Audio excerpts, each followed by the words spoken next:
Hi guys, Lauren Ostry with Functional Performance Physical Therapy Center, and we are lucky to have Dr. Marcy Catallo-Madruga here with us today. She's a friend and colleague. She was one of my mentors when I first started in practice many years ago. Always kind of looked up to her as a hard-charging professional moving the PT practice forward, and she never ceases to surprise me with kind of what she's doing. She's transitioned her PT practice into kind of a more holistic approach. She's over the course of her career has gotten numerous certifications and accolades in the world of functional medicine, which is, she's here today to kind of talk to us about that, of what it is, how it can help us, particularly in this time of crisis. So Marcy, I'm gonna turn it over to you and let you kind of take over, and then any questions, you can write those questions in as she's talking, and then Michaela can kind of proctor those at the end. So hold tight at the end. We will get to your questions eventually, but those will be kind of answered at the end. So Marcy, take it away. Thanks, Lauren. I appreciate the introduction. And first, I just want to make sure that my sound's okay and everyone can hear me, because it says it would be better if I have a headset, but I don't have one. So if you can't hear, type that in the chat and just let us know. That way we can fix that for you, and I can try and talk a little bit louder.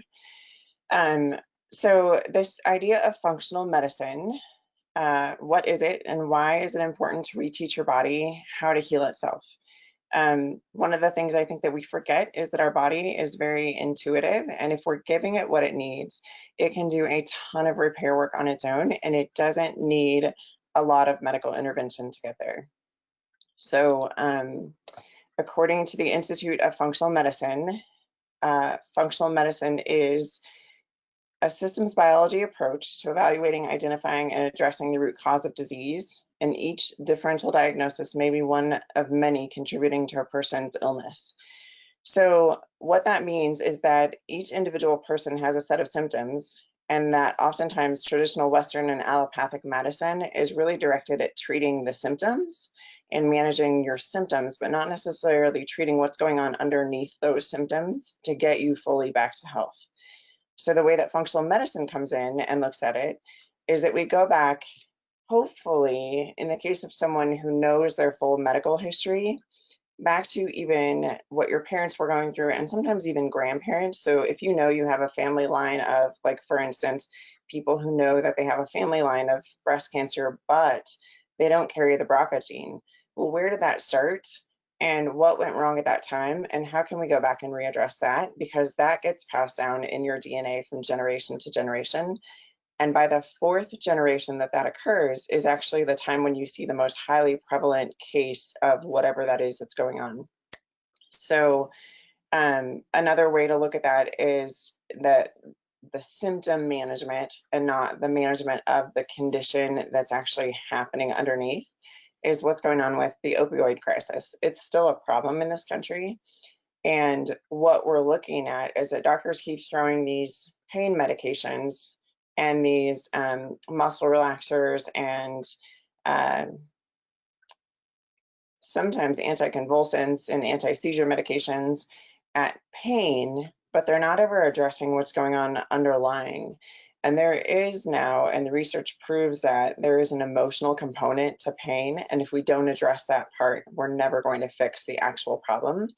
And so in functional medicine, we want to stop just looking at each individual symptom and treating it with a drug, and look at the overall picture, if we can, from pre-birth all the way to now. And those things that impact that, they can be the environment that your grandparents grew up in. It can be where you grew up when you were younger. It can be trauma that you've sustained. It can be a lot of different factors. And so we just want to make sure that we're looking at the whole big picture. And there is a question as to whether or not functional medicine is real or not. And believe it or not, there is even a very large functional medicine clinic at the Cleveland Clinic Hospital, which is one of the premier hospitals for orthopedic sports medicine in the country.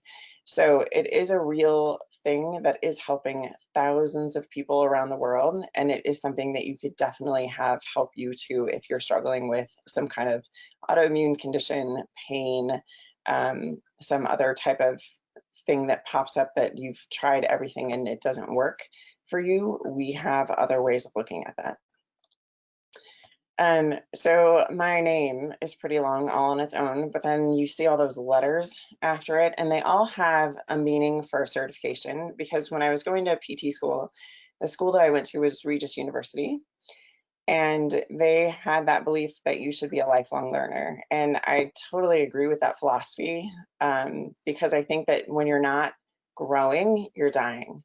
And the same is true with learning. If you're not going to learn new things, you're stagnant. And so then you're not growing, you're dying. The most important initials there, the first 5, PT, DPT, just show that I received a doctorate in physical therapy from Regis University.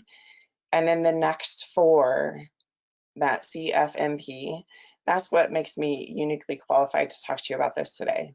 So those stand for Certified Functional Medicine Practitioner. Those 4 letters CFMP, if you see them after somebody's name, and that can indicate that they got a certification for functional medicine practice. Or you'll see another one that says CFMW, and that's a certified functional medicine wellness coach. So you'll see those 2, and some people use them interchangeably, but there is a slight difference. A wellness coach is somebody who is less qualified. They could be a financial planner that's taken this class to be a wellness coach. So just keep that in mind. So goals of our chat, I want to make sure that we understand stress pathways and the negative effects that they can have on your body, understand endocrine system as a global whole because it plays a very important role, and then the basis for autoimmune disease, and then how can you work with your body to help yourself recover so that you're moving forward and growing and not dying. And then, of course, why having a coach through that is important, whether that coach happens to be a functional medicine practitioner, a wellness coach, a mentor, or even a counselor, someone to help you through that process and keep you accountable. So those are the goals I have for this. I'm just going to take a quick sip of water here.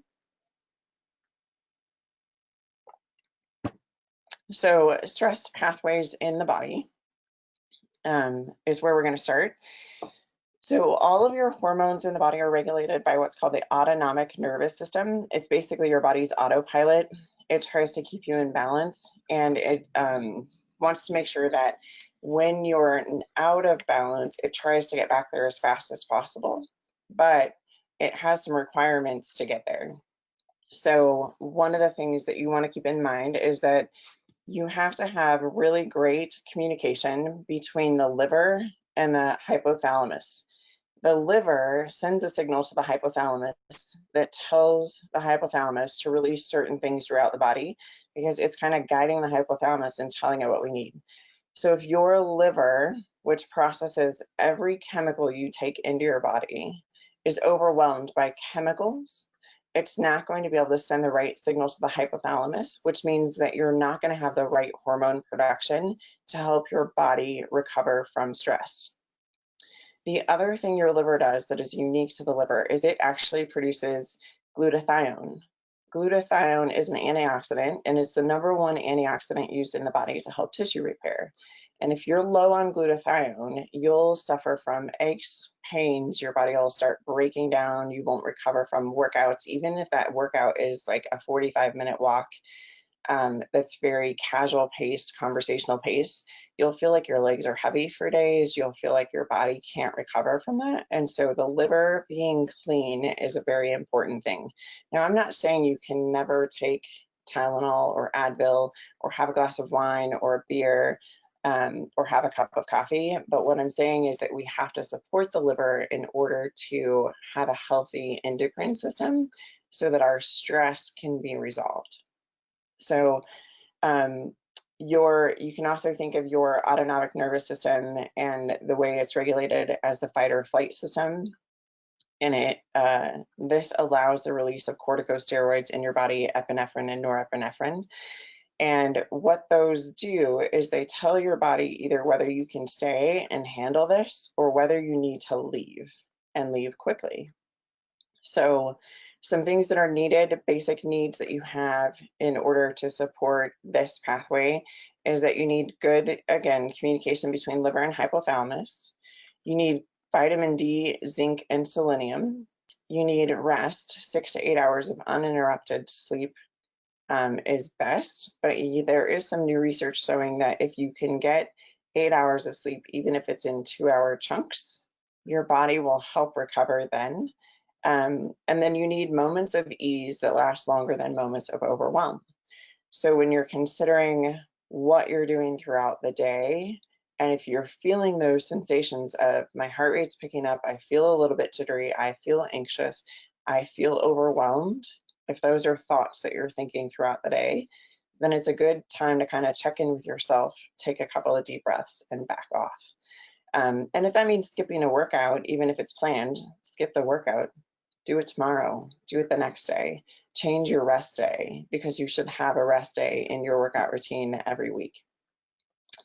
So this shows what happens in the cortisol response. So what happens in the brain is there's a stress signal sent, and in a good functioning system, what'll happen is that will stimulate the pituitary gland that then goes to release adrenocorticotropic hormones in the adrenal complex, which the adrenal complex sits right on top of the kidneys. And if you're not sure where the kidneys are, if you feel the bottom of your ribs and then just kind of wrap around the sides, they don't come any further forward than that.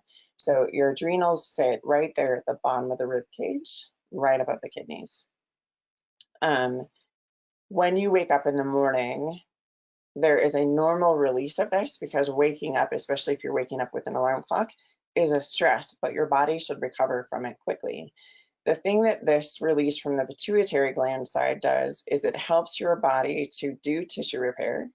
It helps with fat mobilization and it helps you to decrease inflammation. On the other side, if we have the bad pathway, what happens is you get an increased cardiovascular response where the heart rate stays elevated for a long period of time. The breathing rate changes, which adds further stress actually to the cardiovascular system because you never give it a rest period. It causes blood flow to change. It also causes increased muscle stress, and then it causes increased muscle activity, which can lead you to have poor sleep. So if we look at the next slide, this is what's called the diurnal pattern or the awakening response for cortisol. Cortisol is the hormone released in your body that really is needed for wake sleep cycles to counteract what's happening with melatonin. And I'm sure you've heard a lot about melatonin being important because it helps regulate your sleep cycle. Well, cortisol is just as important. So if you look at this dotted line, this is our normal cortisol response. And what should happen is it should peak about 30 minutes after you wake up so that you're most awake then. And then it slowly decreases throughout the day and ends up down here at night. So then melatonin can take over and help you sleep. In a lot of people that I see, what happens is they have either this green response where they don't ever get fully awake. And then typically my patients that I'm seeing, my clients that I'm working with, they will drop actually below and out of this range and they end up really down here. And what that does is it actually causes enough stress in the system that they can't sleep at night and their body doesn't ever start producing melatonin. So when we see these people who are way out of normal ranges, what we start looking at is that there's a process in the body where cortisol creates a negative impact and causes things like weight gain, particularly around the middle of the abdomen. you'll see in some patients that they start gaining a lot of weight in the middle. They have really skinny arms, really skinny legs, and they just seem like their face is a little bit blotchy. They bruise typically very easy, and they don't have a lot of ability to recover. And when we start seeing that, and they start saying consistently things like, I'm only eating 1,200 calories a day, and I don't drink caffeine, and I stopped drinking alcohol, and I still can't lose weight, and I'm exercising, but I feel tired or I feel pain all the time. We start thinking about underlying conditions that are happening to the adrenal cortex, where they might be developing a disease called Addison's disease or a disease called Cushing's disease. And those patients then have to have significant medical intervention because it's often missed. It gets too far down the pathway to not have medical intervention happen. Now, I will say, with it, particularly with Cushing's disease, you can end up with a pituitary gland tumor, and that causes your body to produce the wrong amount of cortisol, and that then causes pituitary gland Cushing's disease. But when we see it just because of the cortisol pattern happening from the adrenal cortex, and we see this pattern get out of whack, then usually Cushing's disease happens from that, as does Addison's disease. The other thing we see when cortisol is out of whack is we see people develop chronic fatigue, adrenal fatigue, those kinds of things. And the other thing I want you to notice about this pattern is this means that this was measured throughout the day. And what you see in a 24-hour cortisol test typically is, if you've ever done this before, they're having you collect urine in a container that's about this large, and you're basically collecting it in a cup and pouring it into that all throughout the day. This particular slide comes from the Dutch test from, I believe it's Precision Analytics. Yep, Precision Analytical. And they have you actually pee on a strip of paper several times throughout the day, so they actually can create that path of what's happening to your cortisol throughout the day. This picture here is a really complex overview of what happens with hormone pathways throughout the day and throughout a life cycle. And so the main things I want you to take from this slide, because it's taken me a year to understand this slide, is that when you're looking at what's happening, when cortisol is overproduced for long periods of time, you begin to have breakdown of the fight or flight system, so your body doesn't know what it's supposed to be doing or where it's supposed to be. You have poor sleep, memory is impaired, the body's ability to heal decreases. It can lead to Cushing's disease, adrenal fatigue, chronic fatigue, inflammation, and autoimmune disorders. And if you look at each pathway, you'll notice, especially like if you look in here for the cortisol pathway, things like licorice, grapefruit can help this. And if you look on this side, magnolia, citrus peel extract, those are things that can help this. So we have the ability to naturally help our body heal if we support it in the right way. And so those are things that I want you to take from this slide, not that you have to know what all of these pathways mean, because it's a very complex system. So what is the endocrine system? You can see there, it's a system of glands in the body that secrete hormones and send messages about the body's health. The main functions of the endocrine system are to regulate metabolism, growth, development, sexual function, and reproduction, heart rate, blood pressure, appetite, sleep-wake cycles, and your body temperature. So you'll notice you have people around you that are either always cold or always hot. That means that their endocrine system may not be functioning optimally, and we need to try and get them back as close to optimal as possible. Again, if we can do it without medical intervention, the less medical intervention we have, the better, because some of the medications that you start for some of these organ systems, for some of these glands, are ones that you don't ever get to come off of. So if you're somebody who has a thyroid condition, once you go on that medication, you almost never get to change that. And your dose for that continues to change every couple of years because your body produces less and less of that hormone no matter what you do to support that system. So these are things too that we should start getting measured fairly early, but I know I was 28 the first time they did a thyroid test on me, and my mom had a thyroid condition when she was in her early 20s. So my family history says I should have had it done sooner. They only did it because I requested it. Most women don't get tested until they're 32. And what we notice is that by 32, there's already changes, but they don't know what the changes are because they've never monitored it before. So as we look at what we can do, there are blood tests that are fairly simple that could be run every year that we as people should fight for in our healthcare, because they don't actually cost the system that much, but they can help you stay off medication for a longer period of time. And I think that that's important in the long run for your health.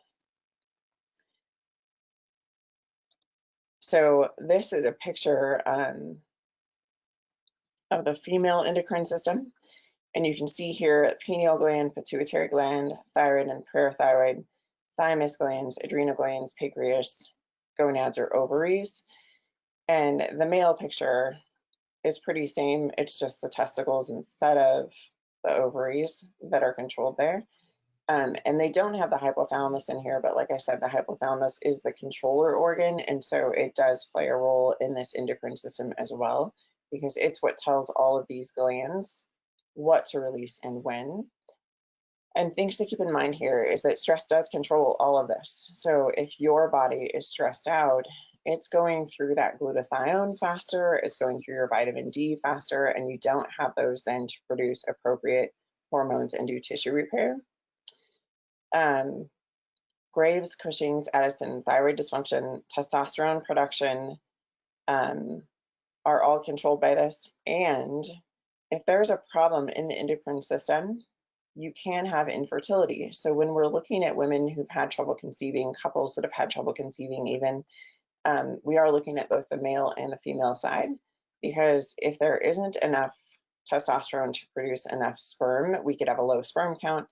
And so to correct that, we have to correct the stress or the underlying thing that's happening. Maybe it's low vitamin D in our male. It could be low vitamin D in the female, or the thyroid is not working properly in either person. So if we can correct those things and we can do it non-medically, typically we can get rid of the infertility problem as well. So that's something to keep in mind. In males, just so you know, excess cortisol does cause one of those steroid pathways that we looked at on that really complicated slide to change testosterone to estrogen in what we call the aromatization of testosterone. So if you feel like you're somebody, and we've heard about this a lot in the news lately, or just around, you've seen clinics that are low T clinics or male clinics. Those are clinics that are supplementing testosterone. And what we might need to do is change the stress level. So to see if we can get the body to bring it back up naturally, we might need to give a specific supplement like saw palmetto, or even things like frankincense that can help change testosterone more naturally. So those are things to keep in mind as well. So the endocrine system is supported by sleep, meditation, nutrition, exercise, and supplements. And I know that you've heard that sleep is king a million times, but it truly is. 80% of your body's tissue repair and system repair happens while you're sleeping, including detoxification of your organs. So like I said, if your liver has a bunch of toxicity in it and it's not getting a chance to clean out fully, then you could definitely have a problem where your endocrine system is not being repaired and your body tissues are not being repaired. Meditation can calm that fight or flight response. And actually, this is something we use a lot, not even just guided meditation that can take an hour, but even just a couple of minutes of deep breathing. And I use that a lot in my patients that have vertigo, because their system, their fight or flight system, when they're having an episode of dizziness, gets so stimulated that that stress response kicks in, and then they can't calm down and they can't sleep and they stay dizzy for days, as opposed to 5 to 10 minutes if we're having them do some deep breathing. So that can really help, meditation can really help with that fight or flight response. And nutrition. So I put nutrition there instead of your diet because I think a lot of people hear the word diet and they have a very negative connotation with that. And I want you to stop thinking about your diet as being something that's positive or negative. I want you to think about your intake of nutrition as something that helps support your body and helps you heal, because our relationship with food has a role in how we perceive ourselves as well. And again, if we have those negative perceptions of self, then we are not going to progress to where we are fully healing our body and supporting our body. So our nutrition, they know that nutrition that's supported by mostly whole foods, that's low in sugar, low in alcohol intake, and low in caffeine intake, are more helpful for tissue repair and recovery than diets that are high in sugar, high alcohol consumption, and high caffeine consumption. So our nutrition is something that we want to focus on in terms of supporting the body. A diet is something that you do that could be negative. And I'm not saying all diets are bad, but I'm saying I want you to start thinking about it in a positive light and reframe the thought process you have around what you eat. And then the other thing that I want you to consider is that there's some new research out there about that shows that resets 3 to 4 times a year can really help. And those are coming from Dr. Longo. He's a PhD in biogerontology from Italy. And he's been looking at how to help the system repair as we go through periods of stress and ease. And one of the things that he said is that you can do what's called a fasting mimicking diet, where you're not actually fasting, but you're eating less calories for 5 days than you normally would. And you're doing that on a period of every quarter. So for 5 days out of every quarter, you eat less calories than you typically would. And the rest of the quarter, you have nutrition that supports the body instead of detracts from the body. And that's not to say you can't ever have a candy bar, or you can't go out and have a beer with your friends, or a glass of wine with your friends, or a couple of glasses of wine. That's not to say that at all. It's just to say that 90% of the time, heck, even 80% of the time, we want to have nutrition that supports our system, supports our body, so that we're helping it recover, so that we don't end up down this path of, I have pain, I have inflammation, I'm not losing weight even though I'm trying to eat healthy, and we don't end up in that negative mindset again. And then, of course, exercise. Exercise is a great thing for the body. Some people overdo it. When you're thinking about an exercise program for yourself, moderate exercise most of the time is what you want, with a couple of periods of high stress. So whether that's, I have a moderate program most of the week, and then 2 days a week I do something that is more strenuous, or whether that's I have a moderate program for a month and then I have a week of really intense. We just want to make sure, again, that we're giving those periods of recovery, and active recovery is great. A way that I can explain this to you is that I have been lifting weights pretty consistently since Labor Day. And normally I would also be swimming, but all the pools are currently closed, so I'm not getting to swim. But yesterday I was supposed to have an active recovery cardio workout. And so I went for a 45-minute run with my husband, where we were able to talk the entire time. What that meant for us was that instead of running a 8-minute mile pace, we were running a 10-minute mile pace, and we literally were talking almost the entire time, except on the hills, because I still can't talk and run a hill to save my life. So that active recovery cardio workout gave me a day that I was still working out, still doing something healthy for my body, but it wasn't as strenuous as the leg workout that I have to do later today. I should say get to do later today, if we're trying to be positive about that. And then supplements. Supplements are a tricky conversation to have with most people, because not all supplements are created equally. I choose to use a specific type of supplement with my clients that I'm working with because I know that that company has gone through the process of having their products independently lab tested and making sure that what is in the product, what they say is in the product, is actually in the product. And most of the supplements that I recommend to my patients also have what's called 100% athlete guarantee behind them, meaning that that athlete, if they're taking only those supplements, would never test positive for a banned substance, according to the International Olympic Committee standard. So, and if they did, and they could prove that they were only using those supplements, the company will pay them $1 million. I choose those supplements because I know what's in them and I know that they're safe for the people that I'm trying to support their health as opposed to detract from it. I also use essential oils, and one of the reasons I use that is because, like I showed you in that slide, things like magnolia, frankincense, licorice root, those things can be helpful. Well, those aren't necessarily vitamins, but you can get them out of an essential oil and have that support the system. And my own personal experience with using essential oils, I was taking supplements that should have supported help with my thyroid. It was a little bit, I was seeing little bits of change. I added the essential oils. The change was monumental, super fast. So I do recommend essential oils to my clients as well. If you're taking a supplement and you're not sure, one of the things you can do is look at the bottle and see if it has that NSF certification stamp on it, because if it has that, they've gone through at least a process of having the product lab tested. The next thing I typically tell my patients to do, and I've been telling my patients this for years, especially if it's one of those baked pills and not a vegetable capsule, you want to take that, stick it in 1/4 cup of vinegar, and see if it dissolves within 4 hours. If it doesn't dissolve within 4 hours, it's not going to dissolve in your stomach because the vinegar is about the pH of your stomach. And it only has about 4 to 6 hours to get through the stomach before it hits the small intestine. The small intestine is where all absorption of nutrients happens. So if it's not dissolved by the time it gets there, you aren't getting out of it what you need.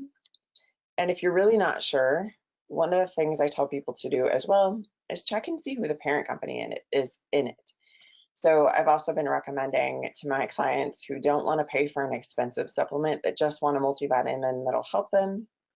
If you think that that's just what you want, is a multivitamin, the best one that you can probably get on the market, and I do not get paid for saying this, is Flintstones chewables. One of the reasons is their parent company is stamped right on the bottle. It is Bayer. Bayer is a pharmaceutical company.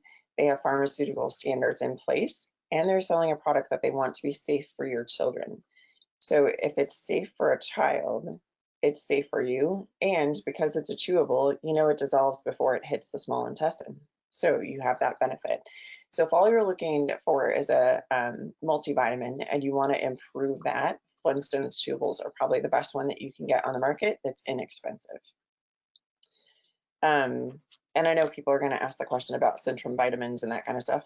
They really don't test well. There's an independent study done by the Canadian Medical Review Board where they looked at, I think it was 10,000 different supplements. Centrum got a 1-star rating out of 5. And so it's not that they produce a bad mix of what's in it. It doesn't dissolve. And so it can't be absorbed. So that's a problem.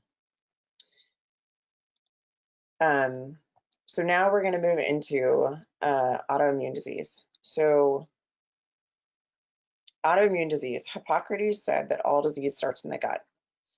And if you notice, I wrote here, any process that can cause dis-ease, because if you break the word disease apart, dis-ease is what it comes out to. So anything that creates stress in the body is an autoimmune disease. They have now labeled MS, diabetes, and cancer as an autoimmune disease. And thyroid disorder, Hashimoto's thyroid disorder, is probably the most underdiagnosed autoimmune disease in the United States. Other autoimmune diseases you might have heard about are PCOS, PMS, but more specifically the PMMD, premenstrual PMDD, premenstrual dysphoric disorder. And then adrenal fatigue, chronic fatigue, Cushing's, Addison's, Crohn's, IBS, celiac, all of those are considered autoimmune disease. And for that last line, they for sure start in the gut. So when Hippocrates made the statement about all autoimmune disease starting in the gut, he was along the right thought process, but it wasn't necessarily 100% true. What we know now happens is that when the GI balance of good bacteria and bad gut bacteria become more favorable to bad gut bacteria, we have a process of nutrients not getting absorbed, and so disease starts because the body doesn't have what it needs to do tissue repair. When that occurs, the gut bacteria that are negative actually start to proliferate or grow faster, and they actually knock out the bad gut or the good gut bacteria.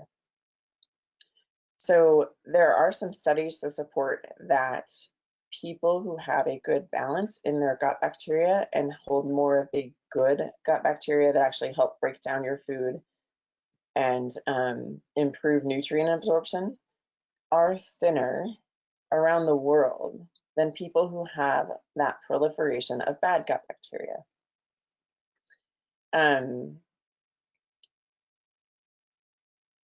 Again, if you're looking at the way that your body functions, there's also research to support that sugar, high intake of sugar, supports bad gut bacteria growth, and it supports things like yeast growth as well.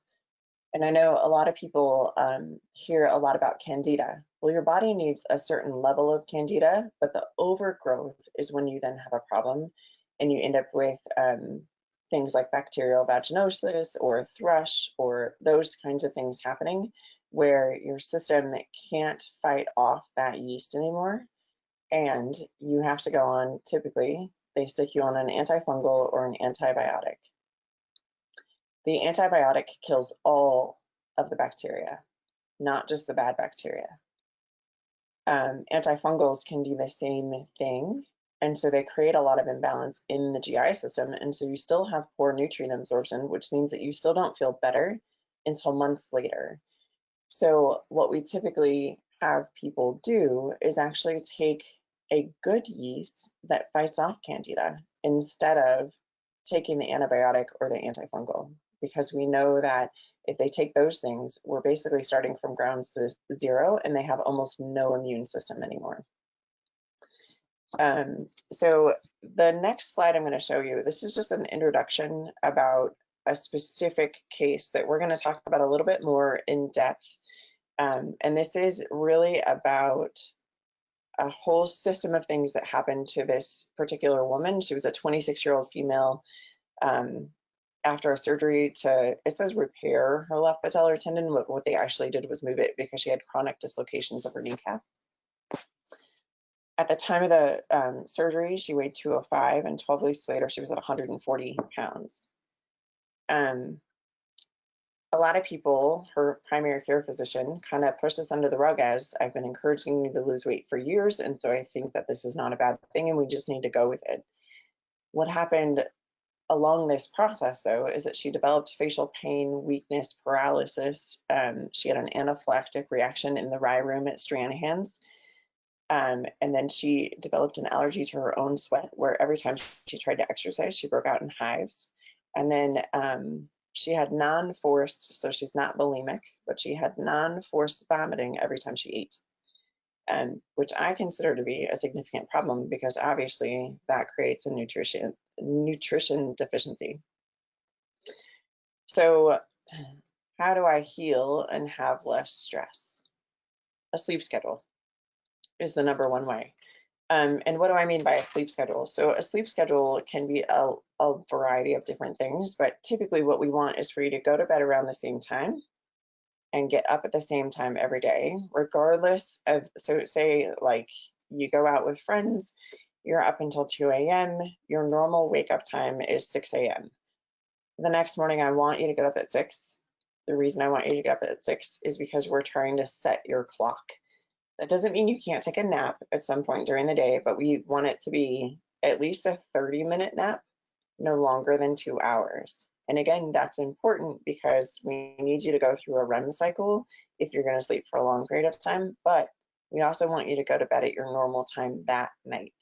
So keep those things in mind. And then other things that you can look at, which I'm sure you've heard this before, is avoid caffeine after 12 p.m. Any kind of caffeine, even if that's from chocolate, which is my biggest downfall probably. I love to have 1 ounce of dark chocolate, 80% dark chocolate, which is bad because that has more caffeine in it than milk chocolate.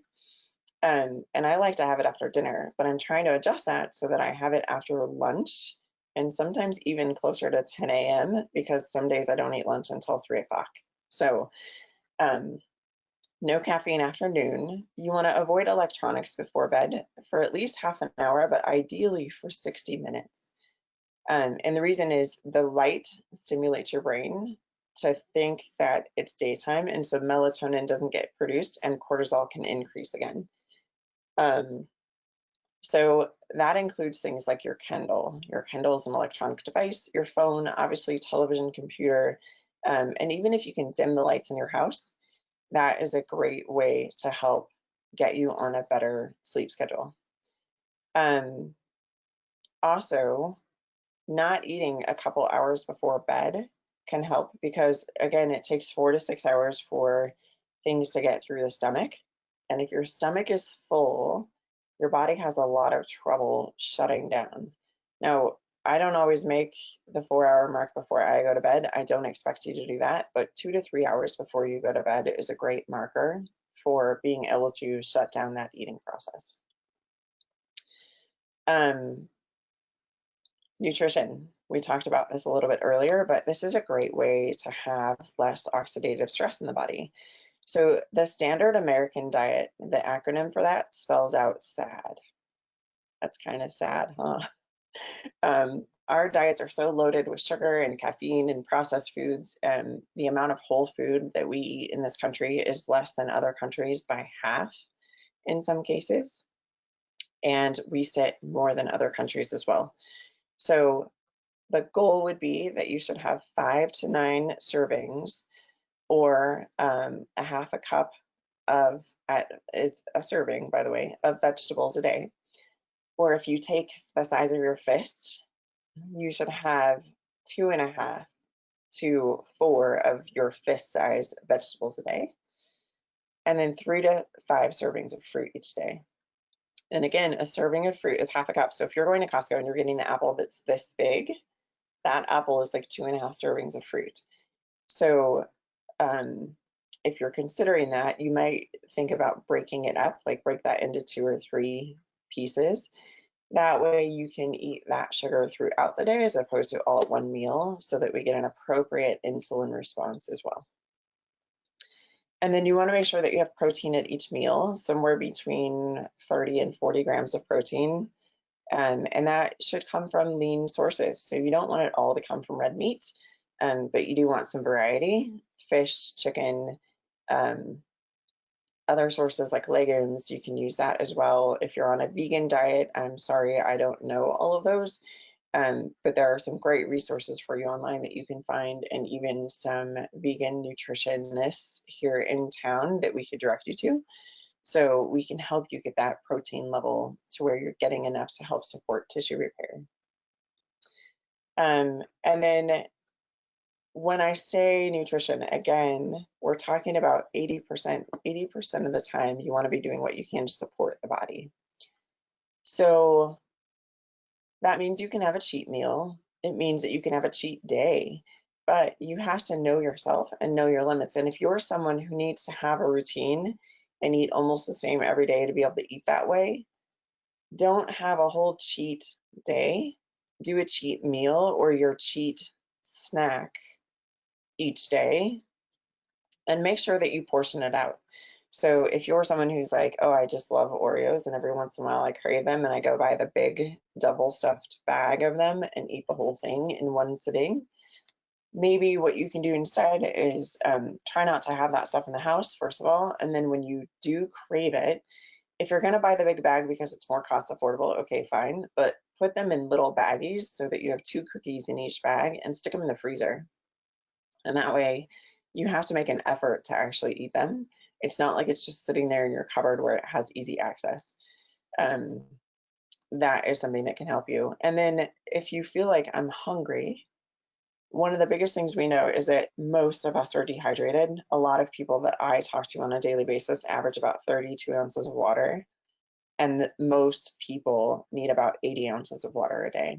So try drinking 8 to 16 ounces of water first and see how you feel after that. If you think, oh no, I'm full and I'm satisfied, great. If you're still hungry, have a portion of whatever it is. Don't eat from the bag of chips. Those kinds of things are just little tricks that can help you. And then meditation. So I want to take you through this little, oh, sorry, I skipped supplements.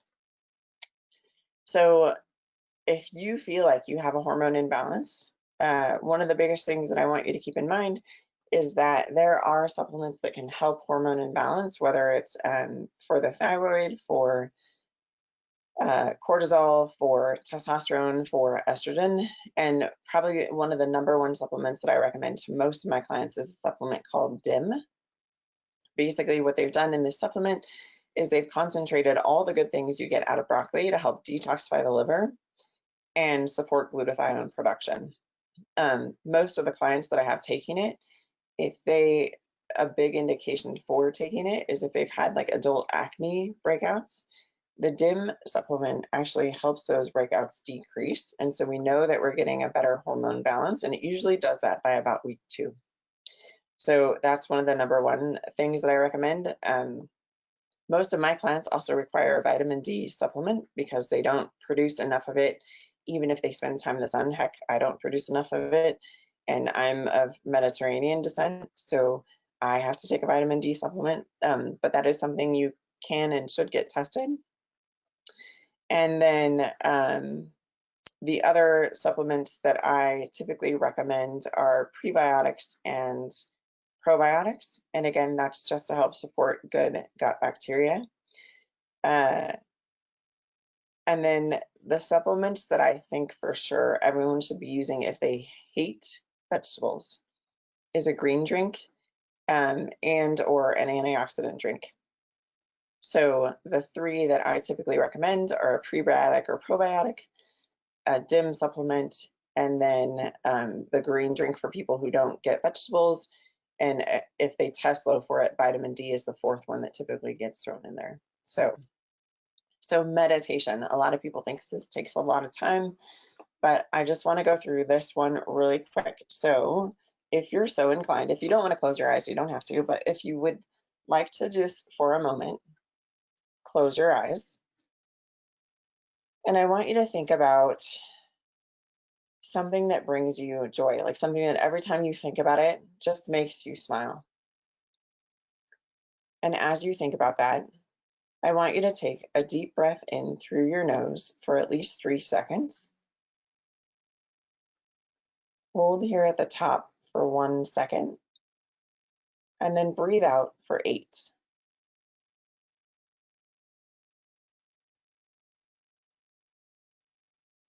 And let's take a breath in again.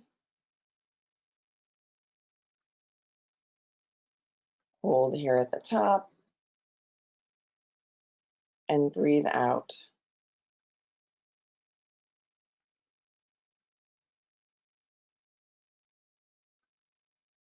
We're going to do 2 more of those.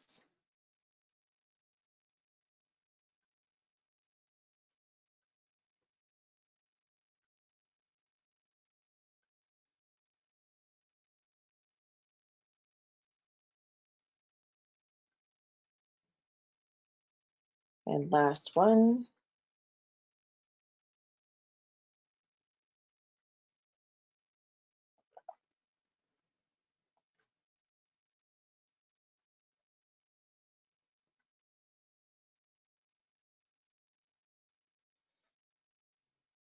And notice how you feel right now after doing that. And that was just through some deep breathing and thinking about something that brings you joy. You can feel your heart rate come down. You can feel your breathing relax. You can feel almost a smile come to your face when you do that. And this is something, just that easy step is something that I do with a lot of people who have even panic attacks. Just learning how to breathe can help bring that down, that fight or flight system out of the equation. You'll notice the next thing I have on there is talk to someone that's not your partner and not family. The reason I have that is because your family and your closest girlfriend or closest guy friend, or your spouse, your partner, whoever it happens to be, they're going to have an opinion and they're going to try and solve your problem for you. And most of the time when we're trying to get something out, we're trying to hear ourselves process through it and get rid of it or find the solution on our own. And we don't want someone who has an opinion about how we should be treated or how we should feel to input into that. So having a neutral party is a great way to get rid of some stress that you can talk to. And I know me personally, I've seen a counselor off and on throughout my life for different things. It started when I was in high school, and I have continued to see one and saw one in earnest for about 6 months a couple years ago because I had to have a hernia repair, and I kept having this dream about I was going to die and my kids weren't going to have a mom and all those things that kind of overwhelmed my system. And part of it was related to stress at work, and part of it was that my husband thought I was going crazy and that I was stupid to think I was going to die, and I was a healthy individual and there was no way that was going to happen. And so I just started seeing a counselor once a week again. And it's nice to have someone who is just there to hear you process through and help you process through without having an opinion. And I'm not saying my husband's a great guy. If it weren't for him, I wouldn't be in the position that I'm in today, being able to own my own business and be a mom. I wouldn't be able to do that without his support. So I love him to death, but he has an opinion about how I should feel about myself. And it's not always what I need. What I need is someone to just hear me and help me process. And I think that's true for most of us. So the last thing I have on here, step 6, is journal 3 positive things that happen to you each day and don't write down the negative or qualify it. And what do I mean by that? So when you qualify things, your body hears the negative as well. Your brain, your cells, they hear that negative part as well. And so we want you to start not qualifying the good things. So a lot of people have had a lot of stress during this pandemic outbreak. And what I've noticed is that you can get caught up in it or you can be positive about it. So the things for me that have been true during this pandemic are that I have had an amazing opportunity to work on the things on my business as opposed to in my business that I don't normally get a chance to do. And that has been so helpful to me to redefine my direction and how I want to support my clients. I've had a great opportunity to reconnect with my kids more hours a day than typical. And I've had an amazing opportunity to sleep in, which I almost never do. I'm up at 4 most mornings, and I think during this time, I've been averaging getting up at 5 a.m. I'll have to adjust my sleep schedule when we come back into a normal schedule, but did you see how I just qualified that? My body heard that. So don't qualify it. Think about the positive things.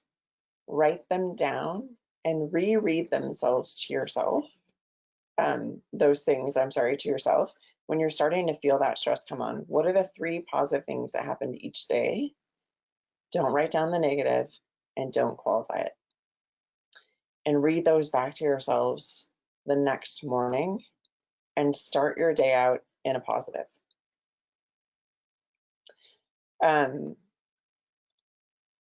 So why should I have a coach or a functional medicine practitioner or a functional wellness coach or a counselor or whatever it is? Accountability is the number one thing. All of us need someone to hold accountable to. I have a business coach, and he holds me accountable. I have assignments that are due every week with him, and he holds me accountable to those things. And if I don't get them done, there aren't necessarily consequences, but I feel a little guilty about it. So that accountability piece, and what I say to people, and this sounds a little bit harsh, but it's very true. If you could do this on your own and restore your health on your own, you'd already be doing it. If you could lose the weight on your own, you'd already be doing it. If you look at the most successful people in programs like Weight Watchers, Jenny Craig, Noom, CrossFit, they all attend group sessions and have the group help lift them up. They have a coach that helps lift them up.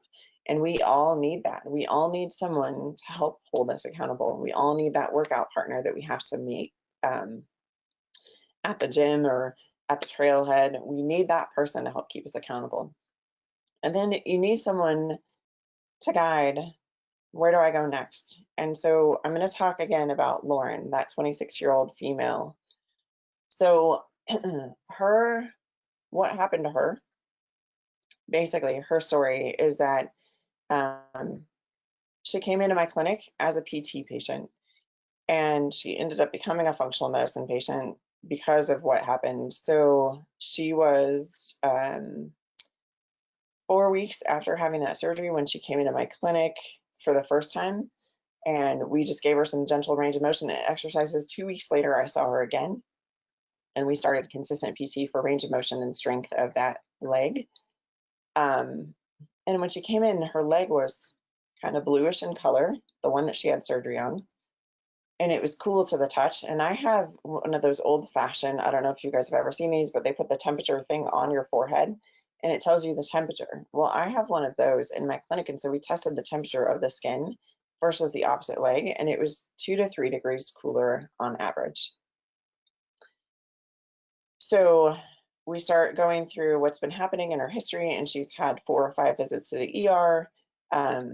They've given her an injection to control a headache.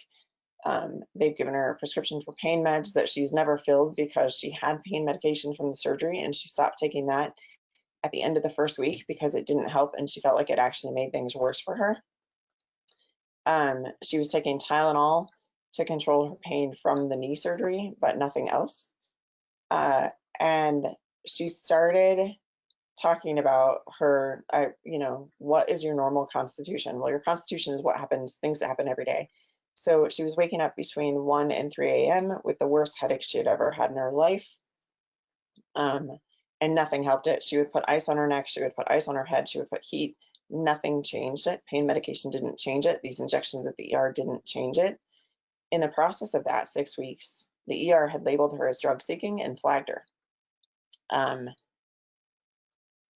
And all of these other things were underlying that people were missing, including the orthopedic surgeon. She had a follow-up at his office and saw the physician assistant, and they were like, I don't know why it's like that. It's just, maybe your body is just having a hard time recovering from anesthesia. So she came in for her, I think it was her 3rd PT visit, and she had bruising up and down the other leg, and the other leg was slightly yellow. And I said, when are your headaches? And she said, between 1 and 3 a.m. And I said, you're taking Tylenol? And she said, yes, but only on days when I come to PT. And I said, I need to talk to your surgeon. I need to talk to him now. And she said, why? And we had had a conversation, I should back up. We had had a conversation the previous visit that she was highly allergic to nickel. So she had her surgeon cell phone number in her phone, and I called them and said, hey, this is Dr. Marcy over at Agility. I have Lauren here with me, and this is what's going on. And I am sure that she is in labor failure, and she is having a severe autoimmune reaction to the pin that was placed in her leg. And he said, we used surgical steel. It has less than 5% nickel, and no one reacts to it. And I said, no, this is what's happening. This girl is having significant issues. If we don't take care of this, we're going to have a serious problem on our hands. And he said, all right, how do we do the ER? So they did some tests when she got to the ER. She was allergic to the pin. She was allergic to the surgical cement that they used to place the pin. She was allergic to the stitches. She was allergic to the glue that they used on the outside of her skin. So they went in and removed the pin from her knee and replaced it with a titanium pin and made a larger hole because they didn't want to use the bone cement because she was allergic to it. And they said when they removed the pin, the bone was green around the pin. They actually had to irrigate it and scrape it out because it was green, like rotting meat gets green when it's very old. And it was kind of scary. So then she came out of that surgery and she was vomiting when she came out of the surgery as they pulled the intubation tube out of her. And that's when she started losing weight. And again, her primary care physician said, well, I've been asking you to lose weight for years. I think this is not a bad thing, et cetera, et cetera. She had this condition where she went up to bail and she ended up with the facial paralysis and numbness and weakness. And when she described what was happening when she would eat, I was like, you know, that sounds a lot like this condition called eosinophilic esophagitis. And like for some reason, the sphincter at where your esophagus meets the stomach is not doing what it's supposed to. So we had her meet a GI doctor and he tested her, and sure enough, that was what was happening. For some reason, when they intubated her and de-intubated her, they hit this cord that helps close off that area, and they actually tore it. So her body was rejecting food because it couldn't keep it in, but it also, she had developed weakness in the esophagus because of how much swelling was there, that swallowing became difficult. And that was what was causing the vomiting. And the swelling was caused because eosinophilic means that white blood cells were building up in the esophagus and creating that swelling. And it wasn't getting better. So her GI doc and her surgeon actually told her that if I had not been her PC, she probably would have died and nobody would have known what happened until they did an autopsy. And that's a really sad statement. And it took us another 6 months to get the drug-seeking label off of her chart. I don't want that to happen to anybody. That's a mess of a healthcare decision. And people missed the signs and the symptoms. So looking at all the organ systems together, we were able to help save this woman, and she's now a physician assistant. So those are things to kind of keep in mind of like, how do we get to where we're going next, and how do I even know what to ask? Sometimes you need someone who knows the system or knows the body processes better than you do to get to that next step. The other thing a coach can do, or a functional medicine provider can do, when we're trying to do better for ourselves, a lot of our family and friends, they feel guilty about what they're doing, and so they want to detract from your success. And we can give you those conversation tools that you can have with your family and friends to explain why this is so important to you and where you want to go and how you would appreciate their support without sounding like you know everything, or you're going to put them off, or you don't want them as friends anymore, because you get to pick your friends, but you don't necessarily get to pick your family. And so having someone there who can help you navigate those conversations can be extremely helpful. So that is what I have for you today on functional medicine. And if there are some questions, I'd love to be able to answer those for you guys. Yeah, so there's a couple. First, we're just kind of technical things, so I think we're good with those. But one is just saying a lot of what you're talking about sounds like using natural supplements in the body's ability to heal itself. Does functional medicine have connections to Eastern philosophies, so acupuncture, yoga, that type of things? If so, how do you incorporate these with your clients? And he also listed, I can't pronounce it, but Ayurveda. Maybe I said, yeah. So yeah, there are a lot of people who would say that the connection between functional medicine and Eastern medicine are very close. In terms of looking at the bigger picture, I'm probably one of the few physical therapists you will find that will refer to a chiropractor on occasion.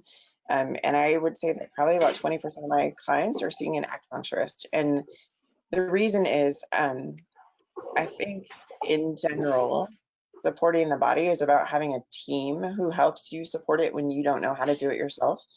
And reaching out to those other disciplines is often helpful.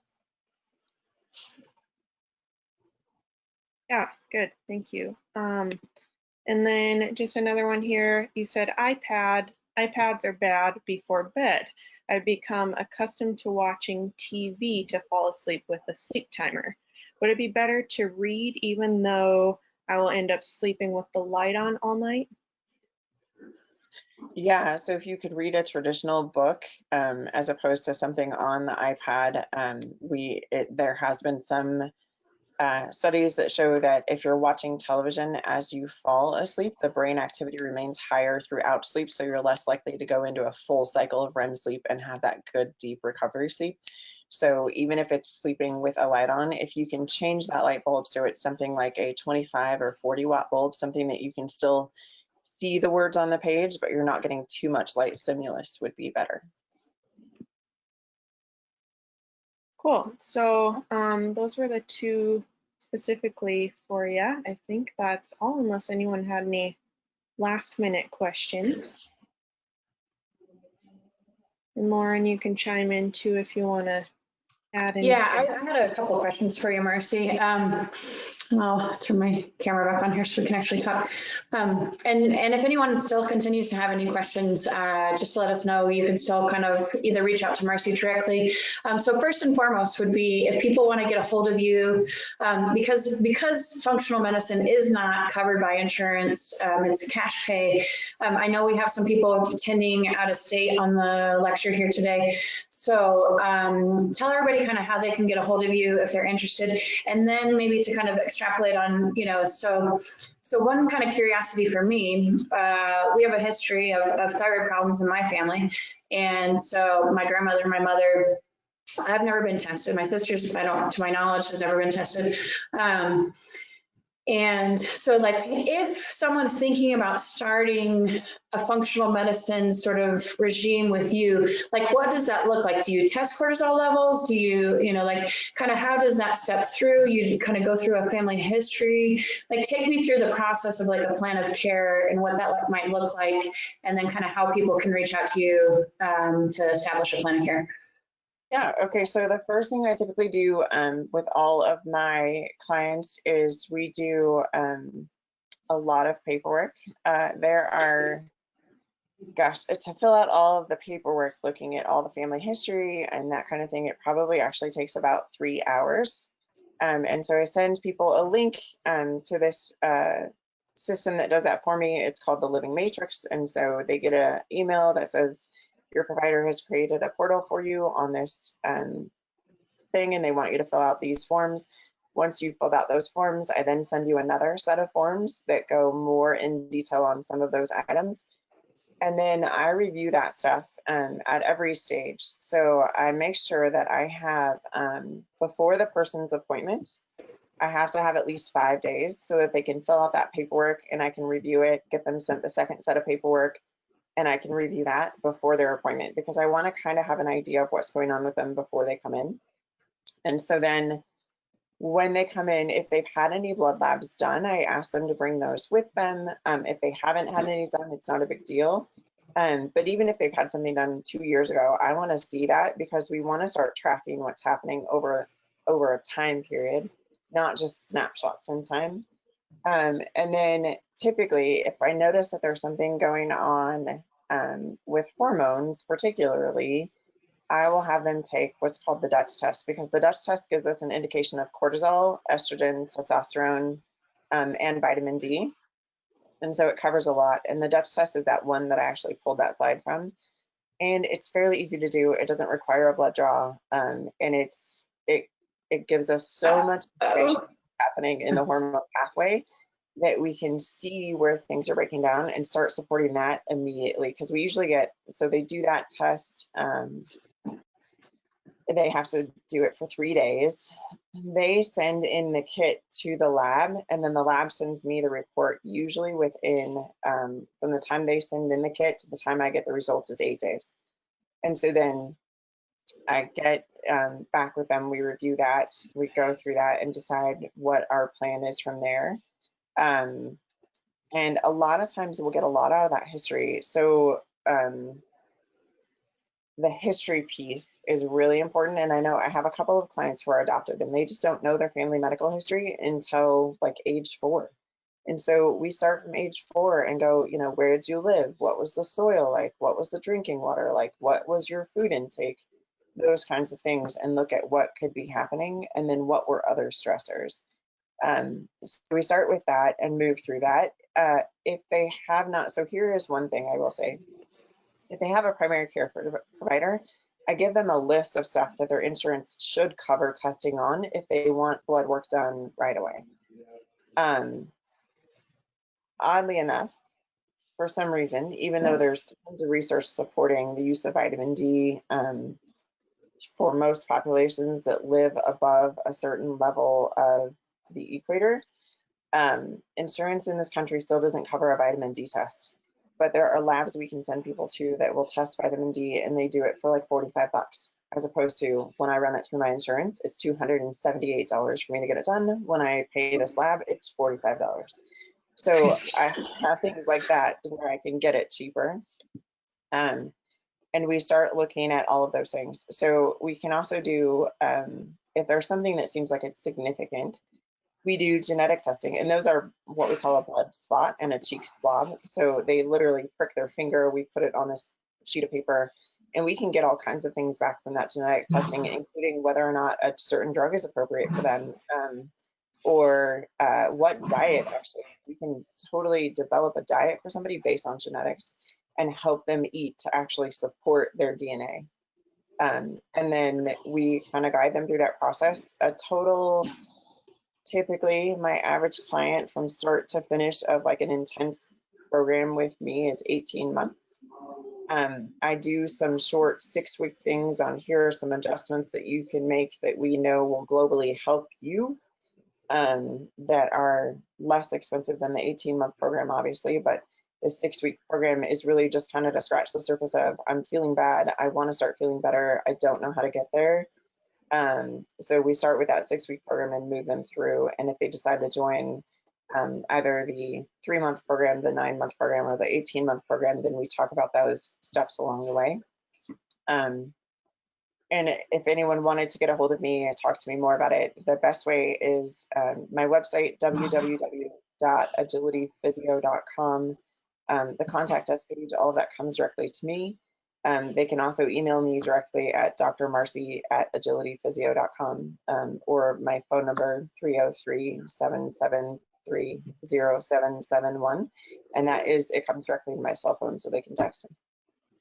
That's fabulous. Yeah, this is great. Like, I don't know if you're interested, but I'm definitely like ready to get staff involved and like, okay, you guys got to listen to this conversation, because it is, you know, I think in medicine, I mean, and you kind of touched on this a little bit, but you know, having that resource of providers that you can just pick up a phone call, and it hasn't really been until I would say later in my career that I've been, you know, you have those referral sources that you've developed relationships with. So it's really easy to call a cell phone or, you know, like, hey, this doesn't make sense. And I've established myself enough within my profession to know, like, okay, they kind of know what they're talking about, you know, over there. So I'm going to actually talk to them for a few minutes and hear them out, as opposed to just leaving a message with somebody. And so you really do need a team of practitioners, and everything that you're hitting on today is just like, oh my gosh, this is like totally the missing link of, you know, as within the world of physical therapy, we know so I mean, and it always kind of, I don't know when this study came out, you might know, but like I think it came out of the Optum data, but like a telltale of like whether a chronic or an acute injury is going to turn into a chronic injury. The number 2 like predictor is history of abuse before adolescence. And you're like, the first time I heard that stat, you're like, what? That makes no sense. And then you start thinking about it a little bit more from kind of the health professional standpoint. You're like, it makes perfect sense. And so I don't know if you want to kind of speak to like those pieces, but I just, it's just that missing link of like, oh yeah, duh. Like we need to be looking at all these things as health professionals, and just by the nature of the specialization within our health profession, while we have probably more depth of knowledge than we ever have in the history of Western medicine, it very much lacks that breadth and, having a team of providers and something, so I'm super psyched. This was great. You were above and beyond like any expectations for today. I'm like, okay, I gotta get you. I can think of like 3 patients right now that I'm sending over to you. So, if you want to speak to that a little bit, but regardless, this was all great stuff. So yeah, so the Optum study that talked about chronic pain, acute pain becoming chronic, and trauma before, and particularly before adolescence, particularly related to abuse, and that it's a really interesting study, the way that they looked at it and the way that they determined what abuse or trauma was, because it could even have been like a verbal trauma. And they know that kids who grow up in a household where there is more yelling, where there is more fighting, even if it's not directed specifically at the child, they go on to have more anxiety. They go on to experience more episodes of addictive behavior. And all of that data combined, when you look at it, and if you can go back and address that trauma, even if we can't change the fact that it happened, if we can actually address it while we're looking at the person's entire health picture, then those people tend to get out of those episodes faster, and that pain comes down. And a lot of honestly, what leads to autoimmune dysfunction has to do with toxicity, and that toxicity happens anytime there's input coming in that is negative. So it can be verbal, it can be something that you think about yourself, it can be something that you feel about another person even, and it can be something that someone thinks about you. And it's really interesting to see that connection of how if you say something like, oh my God, my kids are crazy, their behavior amplifies in that direction. As opposed to if you're like, they probably need something and I'm not getting them that support. So let's figure out what it is. Are they hungry? Are they thirsty? Do they need to be held? And if you can calm that down in a positive way and have those positive inputs, then their behavior changes. And it's really fascinating to watch and fascinating to see what happens in all of those situations. And yeah, if we can change that health paradigm and we have multiple people that we can call in to help us support with counselors, emotional healers, hypnotherapists, acupuncture, chiropractic, physical therapy, massage therapists. I mean, I have a whole list of people that I refer to because I know a lot of stuff. I also know that not every person is the right patient for me, and not every person is the right client for me, and I'm not going to be able to save every person that comes in my path. They've been put there because I might need to direct them somewhere else, and I need to recognize where that is and help them the best way that I can. That's awesome. Very cool. Well, I wish we were all like in person so we could all give you a round of applause, but so this was great. Thank you so much for coming on. Everyone who's attending, please repost this. Part of why we're doing these webinars is to, obviously for us as Functional Performance Center, get in front of our patients and our clients. and have an excuse to kind of reach out to everybody as another touch point. But also just to support professionals and small businesses that I have come in contact over the years and people that I believe in. So just kind of a bit of a call to action for everybody. Please repost this lecture. Y'all will be getting a recording of it. Just get it out there, Facebook, whatever. If there's people that you think would benefit from Dr. Marcy's help, please get them in contact with her, because she's a rock star. She really is. She's one of the most intelligent therapists I've ever worked with. And I don't know if I've ever told you that, but like from day one, I was just impressed. Part of it probably was because we were both females and we were working with a bunch of guys. I think we kind of, I don't know if you ever felt it, but I was like, oh, wait a second, like, I don't know where my place is here. Yeah, so I always appreciated that piece. But seriously, guys, she's awesome, and just has even more impressed me with this lecture today. This is great stuff, and I will definitely be sending you some patients for sure. So everybody, thank you for joining, and don't hesitate to reach out if you need anything or have any further questions following up. So next Saturday, we are not going to be doing a webinar. I know a lot of you guys have been tuning in each Saturday.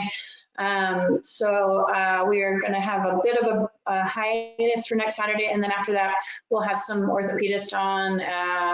Dr. Donner finally committed to a date for regenerative medicine, so he's going to be on as well.